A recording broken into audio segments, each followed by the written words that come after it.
Hello friends, कैसे हैं आप लोग। उम्मीद करता हूँ सब बढ़िया होंगे। तो अभी तक हमने पढ़ा था फ्यूचर परफेक्ट टेंस तक, और आज हम कंटिन्यू करेंगे फ्यूचर परफेक्ट कंटिन्यूस टेंस के साथ में, जो कि लास्ट टेंस है, लास्ट पार्ट है। और इसके बाद में नई वीडियो में हम बात करेंगे करेक्ट फॉर्म ऑफ वर्ब के जो रूल्स हैं उनके बारे में। तो स्टार्ट करते हैं। सबसे पहले इसकी डेफिनेशन क्या होता है फ्यूचर परफेक्ट कंटिन्यूस।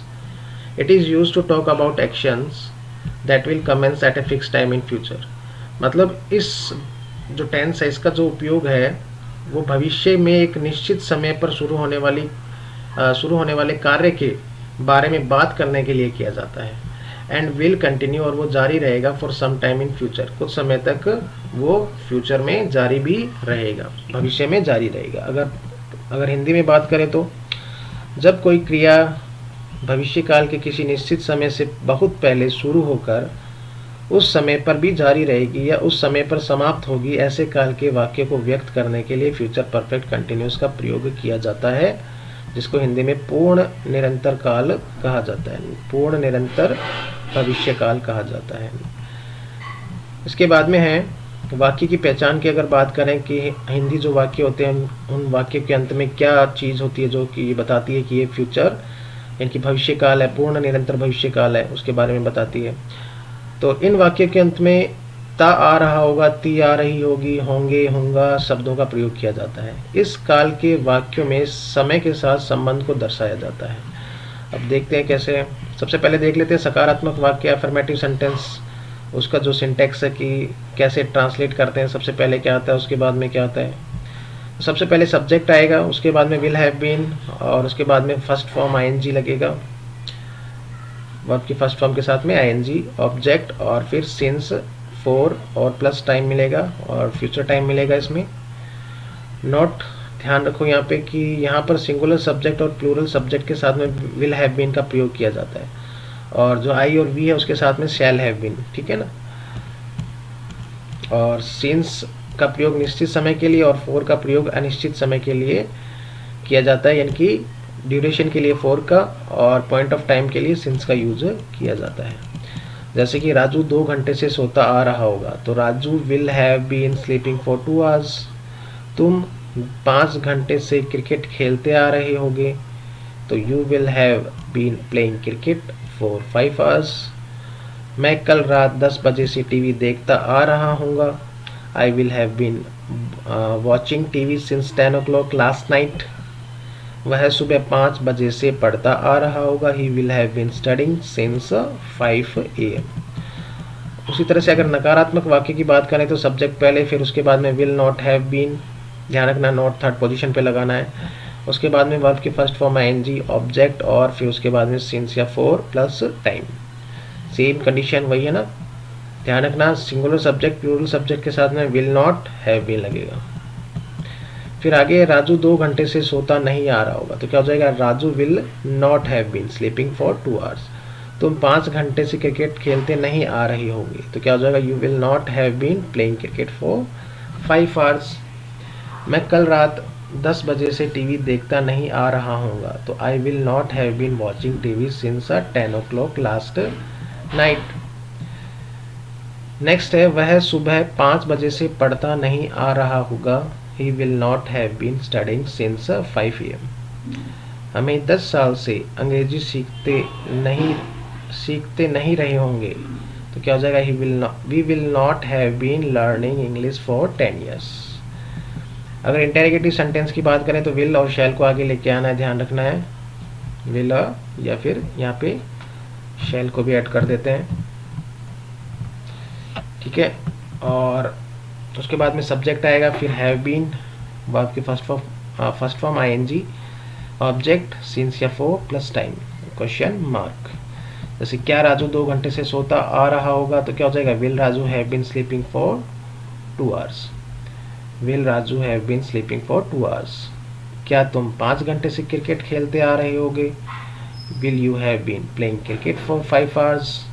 क्या मैं कल रात 10 बजे से टीवी देखता आ रहा हूँगा, will I have been watching TV since 10 o'clock last night. क्या वह सुबह 5 बजे से पढ़ता आ रहा होगा, will he have been studying since 5 AM। क्या हमें 10 साल से अंग्रेजी सीखते हो रहे होंगे, मतलब क्या हम 10 साल से अंग्रेजी सीखते हो रहे होंगे। Will we have been learning English for 10 years. उसी तरह से अगर नकारात्मक प्रश्नवाचक वाक्य यानी कि नेगेटिव और इंटेरोगेटिव सेंटेंस की बात करें तो विल सबसे पहले और विल के साथ में शैल भी लगाएंगे।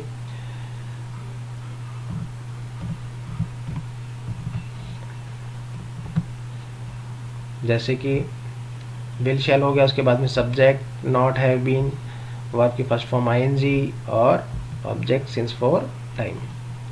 Question mark. क्या राजू 2 घंटे से सोता नहीं आ रहा होगा, तो नहीं का भी यूज करना और इंटेरोगेटिव सेंटेंस में तो विल राजू नॉट हो जाएगा, ठीक है ना, विल राजू नॉट हो जाएगा।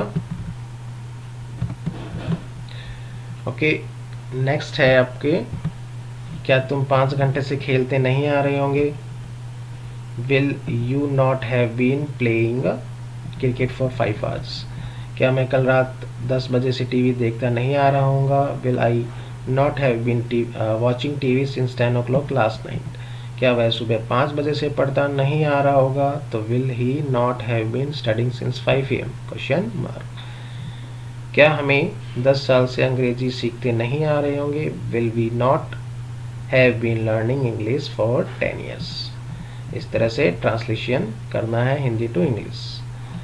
सिंटेक्स मेन होते हैं, उनको ध्यान में रखना होता है, सबसे पहले क्या आएगा फिर क्या आएगा, और सेंटेंस का भी पता होना चाहिए, सेंटेंस कैसा है, अफर्मेटिव है, नेगेटिव है, या इंटेरोगेटिव है, या इंटेरोगेटिव नेगेटिव है, या फिर WH वर्ड वाले भी हो सकते हैं, ठीक है ना।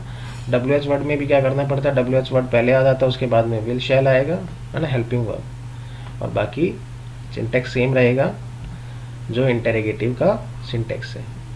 अब बात करते हैं इसकी यूज, सिंस और फॉर का जो यूज़ है उसका कैसे उपयोग किया जाता है। वैसे तो बता रखा है पहले वाली जो वीडियो है उनमें, तो सिंस का प्रयोग निश्चित समय के लिए और फॉर का प्रयोग अनिश्चित समय के लिए किया जाता है, यानी कि ड्यूरेशन के लिए फॉर और सिंस पॉइंट ऑफ टाइम के लिए आता है। जैसे since Monday point of time के लिए यूज किया गया है, since 2 o'clock, since June, since 10:30, है ना, सिंस लास्ट ट्यूसडे। फिर 4 की बात करें तो for 2 years, for 8 hours, for a long time, for 22 years, है ना। ड्यूरेशन के लिए हम क्या यूज करेंगे, फॉर का यूज करेंगे। अब बात करते हैं यूजेस की। यूजेस में देखना है कि अपने को टाइम एक्सप्रेशंस हैं वो मिलेंगे आपको विद फ्यूचर परफेक्ट प्रोग्रेसिव। कैसे, आप पहले क्या मिलेगा, बाय मिलेगा, उसके बाद में क्या मिलेगी, टाइम एक्सप्रेशंस मिलेंगे, जैसे this year, month, week, next year, month, week, इस तरह से मिलेगा, ठीक है। और साथ में सिंस या फॉर तो लगा होगा, फॉर प्लस, है ना, टाइम दिया होगा, यहाँ पे भी सिंस के साथ में टाइम दिया हुआ है। और एक ये यहाँ पे है कि बाय के साथ में अगर देन हो तो भी हमें कौन सा टेंस का यूज करना है, future perfect tense, future perfect continuous tense का यूज करना है ब्लैंक में फिल करने के लिए।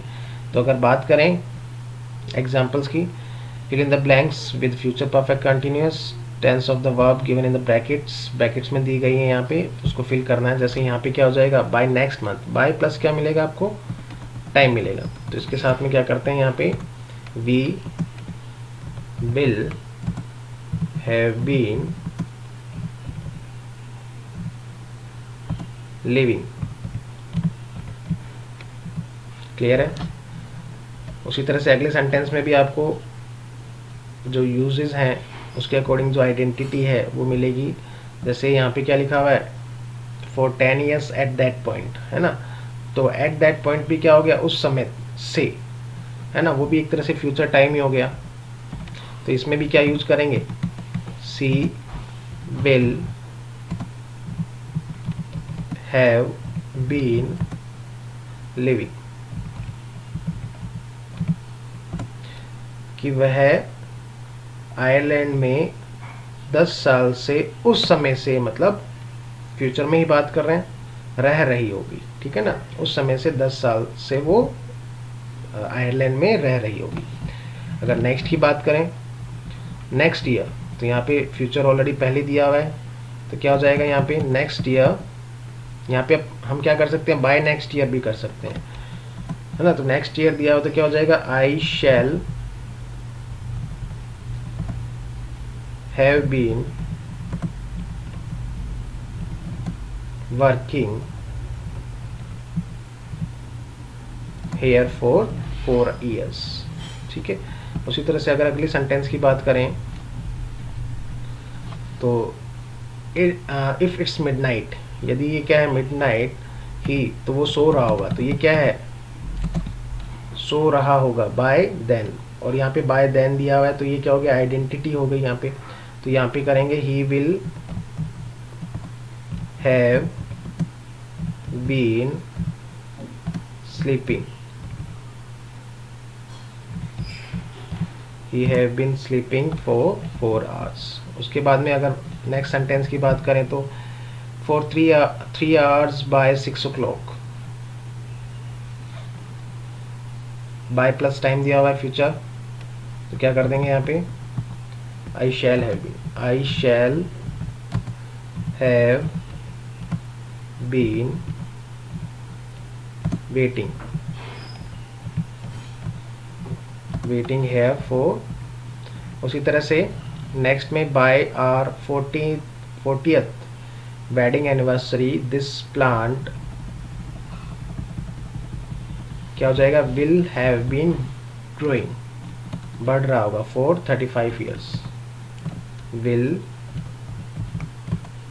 हैव बीन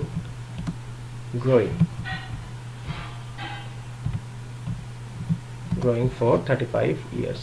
नेक्स्ट है बाय 2000, यहाँ पे हम क्या कर देते हैं 2023 कर देते हैं, और फिर करते हैं इसके बाद में correct form of verb fill करते हैं यहाँ पे, तो क्या हो जाएगा I shall have been, I shall have been living, I shall have been living. ठीक है। तो इस तरह से हम क्या करेंगे करेक्ट फॉर्म ऑफ वर्ब को फिल करेंगे ब्लैंक्स में, और इसी तरह से एग्ज़ाम पेपर में भी आते हैं, तो आपको ध्यान रखना है कि जो इसका यूजेस है उसको याद करना है उसको, और ये टेंस भी आपको समझ में आ गया होगा, अगर नहीं आया है तो इस वीडियो को वापस देखें। ठीक है। और चैनल को सब्सक्राइब कर लें द फर्स्ट फ्लाइट, और वीडियो को जितना हो सके शेयर करें, लाइक करें। Okay, thank you.